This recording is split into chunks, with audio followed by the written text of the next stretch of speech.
Shalom, Yashala, Shalom. First and foremost, I want to give all praise, honor, and glory to the Most High Yahweh. I do so in the name of His only begotten Son, Yahweh Shai. Double honors to the apostles and the elders of Yasharallah. Call Haloyim Yahweh Bahashem Yahweh Shai Bahashem Harakah Kodash for blessing our elders with the spirit of truth so that we may know. Shout out to the Akim and the Akwaf that's keeping the faith and the work. Shall keep at it. It's your brother Abaya coming at you with more precepts. It's the book of Micah, chapter 2 and verse 10. Arise ye and depart, for this is not your rest. Because it is polluted, it shall destroy you, even with a sore destruction. Right? So-called black man, so-called Native American man, so-called Hispanic man, all of so-called Negro descent, and all our brethren around the world. This is not your rest. This is not our world. Right? And they prove it day to day to day to day. Right? All the way down. Right? If you just really think about it. The Emancipation Proclamation was supposed to be the time that we were freed. But we never left. We never went back home. We never found out who we are. We never received restitution. Right? We never, we were never repaid for our oppression and heartache and hardships. In fact, it continued on just in different ways. This is not your rest, man. So I'm going to let this video play and I'll be back. Good evening. I'm Kevin Dorn. This is Nightcast. Accused, handcuffed, humiliated. Tonight, 5 Investigate shows us what happened to a young black man in Columbia Heights who was trying to cash his paycheck. Lawyers and advocates say his experience is part of a national phenomenon known as banking while black. That man tells investigative reporter Eric Rasmussen he was racially profiled when a manager called police minutes after he walked into a U.S. bank branch last year. This is a story you will only see on Nightcast. That man, Joe Morrow, spoke with us in detail about what happened. U.S. Bank, however, would not go on camera. It settled with Morrow after we started asking questions, but we were still able to obtain police body camera video of that incident that the bank does not want you to see.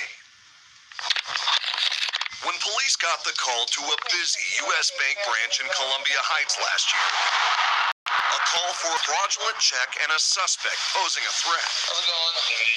This is how they found 23-year-old Mississippi native Joe Morrow sitting in a chair in the bank manager's office, leaning back with his hands folded. Police blurred out branch manager John Asquith, as state law requires, because he did not want us to see or hear him in the video. Morrow wanted everyone to know what happened. I just got through working like 12 hours, I think.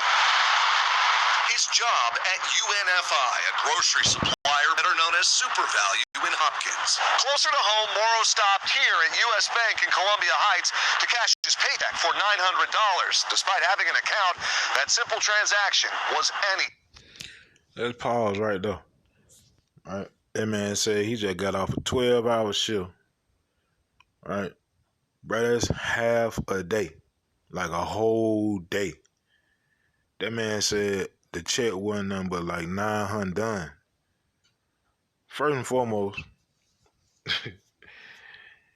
another portion of this place not being yours is you still serving slavery, bro. It's just in a different manner, different ways. Whether you working a job or whether you're in prison, you working to make somebody else rich, not yourself. All right. This is the book of Deuteronomy, chapter 28 and verse 33. The fruit of thy land and all thy labors shall a nation which thou knowest not eat up, and thou shalt be only oppressed and crushed always, so that thou shalt be mad for the sight of thine eyes, which thou shalt see. That's the curse, man. That's a portion of the curses spoken of in Deuteronomy 28. And we all live in that. Right? Making just enough to stay broke. But making these different companies billions and trillions of dollars. They was all looking at me and just staring at me. And then looking at the check and then staring at me again, I'm like, now I'm already knowing like what they thinking, the check fake. But the manager, he came over and said, Joe Morrow, your check fake. And I said, what? He said, you people always coming in here with fake checks. Who do you think he meant? Black people. Morrow continued pleading his case with Police Sergeant Justin Pletcher in the room. Morrow's claim of racial profiling immediately met with this warning. Joe, I need you to calm down, first of all, okay? Don't say anything stupid, because you're just going to get arrested. Told that man to calm down. What you mean calm down? That man went into the bank to cash a check and go home. You don't know what that man had to do once he left though. That man probably had to go pay a bill. He probably was on break. We don't know. I have no idea. Right? That man probably did a 12 and probably finna do 2 more. I don't know. I don't know what that man life about. But all I know is when he went to the bank, I'm sure he wasn't expected to be harassed by the damn bank manager and then have the police called on him. So why the hell do he need to calm down? He got all the right in the world to be pissed off. If that was an Edomite, you wouldn't be telling him to calm down. That man probably be, if it was an Edomite, I mean a so-called white man, that man probably be all up in the police face and the bank manager face. And nobody would do anything about it. Right? They kill me with that. Calm down because you speaking in your normal voice. Right? Because you operating in your normal spirit.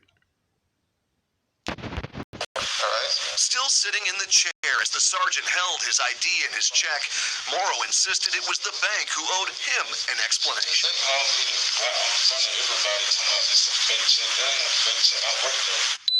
We can confirm that. 2 minutes later, What's his name?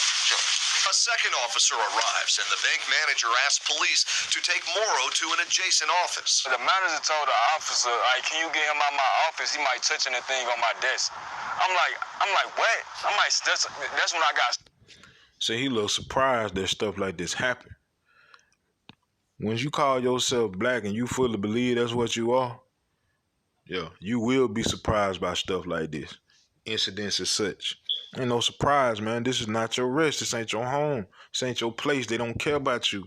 How many times does the devil have to show the Most High's people that he hates you?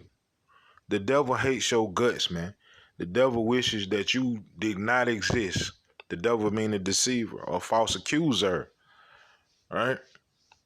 Superman, like, what? I'm gonna touch something on your desk. That anger only visible for a second. Joe, let's go over there, man. When he complies with officers' orders and stands up. Okay, let's make stuff. A split second, Morrow says he'll never forget. And like, definitely when I got handcuffed and stuff, everybody looking like, when I'm coming out his office, I was handcuffed, so people looking. How did that make you feel? Like crazy, like I'm a criminal or something, like I'm doing like something bad, like I actually came here with a fake check. In his report, the sergeant later wrote that Morrow flexed at John, the bank manager, in a threatening manner. I didn't threaten him. I got up, like, you know, in a like, you know, like a mad. Do you have anything on you that could hurt harmful clean anyway? Still handcuffed. See, that's a lot of our people problems too. They have issues expressing themselves, right? And that's what get a lot of our people in trouble. They operate off of emotion. They don't know how to fully express those words to let the individual who they have a problem with know that they have a problem with them, and they end up going in deeper into trouble or troublesome situations, right? But at the end of the day, it still is what it is, man. This ain't your place of rest. It ain't about how well a person speaks. It's about what's right and what's wrong, right? And this place don't operate as such, even though it lies all the time and says it does. In fact, they cause wars overseas for people that say they operate just like this place does. They got to bring democracy here and democracy there because they doing this against the people over there, and people over there are suffering for this and that. But see, these other countries are looking at this place like, how y'all pointing the finger, bro? We see how y'all treat them so-called black people over there. So why y'all got anything to say about how we do to our people, right? Morrow offered more evidence of his innocence. I got the checks done. They'll say what day, get started and all that, and how many hours I worked, all that. I could have came here and showed them that. According to the police report, the bank manager said he'd received a lot of fraudulent checks using the UNFI logo. Morrow says the manager claimed he already called the company and confirmed the check was fake. So, who do we need to call? But this body camera video shows the bank manager did not actually make that critical call until after Morrow was already in handcuffs. So, it's a real, the check number's real. Morrow's employer confirmed the check was, in fact, real. There's no question my man, if he'd been white, this would never happened. 5 Investigate showed the video to a community leader. Are you seeing that okay? I am. The founder of a nationally recognized implicit bias training program for police. This is Minnesota. This is not who we are. And University of Minnesota professor Samuel Myers Jr. In 2015, he authored this study of discriminatory practices at banks in the Twin Cities, and he's focused on racial disparities in financial transactions for 35 years. I wish I could say that this was the abolition. I wish we could say that this was an outlier. But it happens a lot. Myers, who is deaf, So this is it here. watched the body camera video with us over Zoom with the assistance of captioning. We as black people are aware that these things happen at banks, at grocery stores, at supermarkets. This is a classic example of instances where things escalated beyond what they needed to escalate to. Okay, John, let's get these cuffs up. But Morrow's ordeal did not end when the handcuffs came off. So can I talk to you man to man real quick? For more than 10 minutes, Morrow remained in this office. They're making fake checks with that logo on it, right? Download the Domino's app today and become a piece of the Pi Rewards member to earn more. Remained in this office. They're making fake checks with that logo on it, right? Sergeant Fletcher did most of the...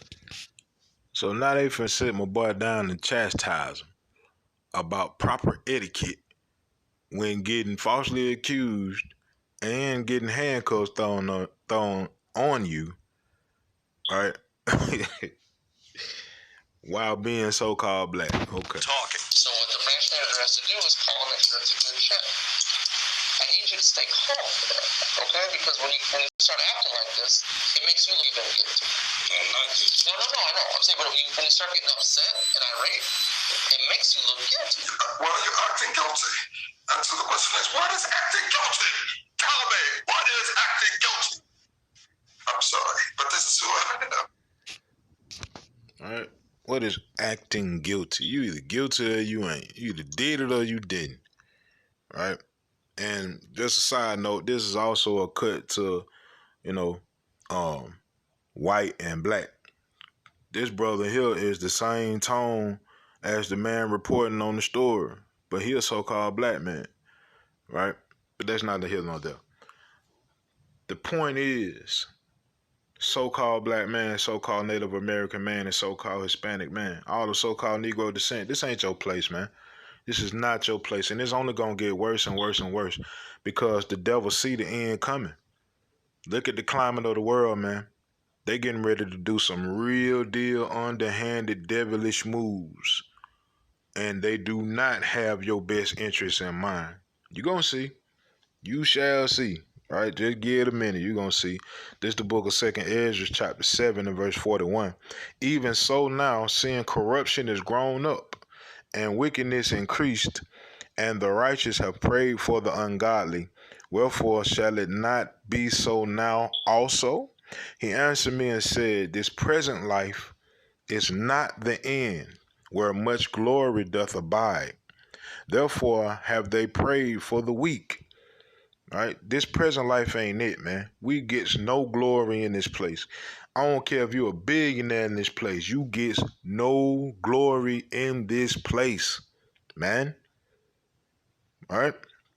It says, but the day of doom shall be the end of this time, and the beginning of the immortality for to come, wherein corruption is past. All right? That's what we're looking for, the day of doom. So this world can be over with. So we can get into our immortal state of ruling forever and ever, even forever. right? But until then, man, hey, we got to deal with this damn devil. All right, let's go to the book of Ezekiel, chapter 35 and verse 5. And I'm going to end with this. It says, because thou hast had a perpetual hatred, meaning never ending hatred. And it's speaking about Esau, right?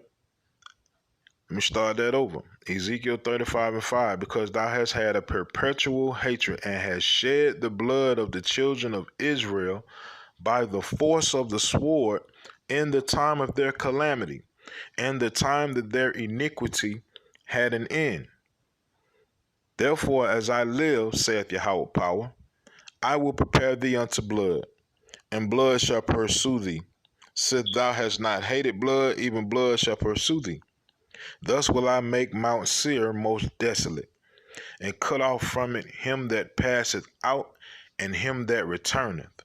And I will fill his mountains with his slain men, in thy hills and in thy valleys, and in all thy rivers shall they fall that are slain with the sword. I will make thee perpetual desolations, and thy city shall not return. And ye shall know that I am Yahweh, because thou hast said, these two nations and these two countries shall be mine. The two is the northern and the southern kingdom, and we will possess it, whereas Yahweh was there. Therefore, as I live, saith Yahweh Power, I will even do according to thine anger, and according to thine envy, which thou hast used out of thy hatred against them. Right? You got a nation of people that hate you perpetually, never ending, man. And I will make myself known among them when I have judged thee. And thou shalt know that I am Yahweh, and that I have heard all thy blasphemies which thou hast spoken against the mountains of Yasharallah, saying they are laid desolate, they are given us to consume. And that's how they view us. Just something to destroy, something to step on and trample on whenever they please. But the Most High said they gonna get that back, man. Right? And it's gonna be never ending. It's gonna be a real never ending, not no pseudo made up never ending. This thing gonna be forever and never, even forever, until they exist no more. Thus said Yahweh by Hashem Yahweh Shai. So with that, Most High willing, these precepts in this video were edifying. Call Haloyim Yahweh by Hashem Yahweh Shai by Hashem Harakah Kodash. Shalom Yashalom.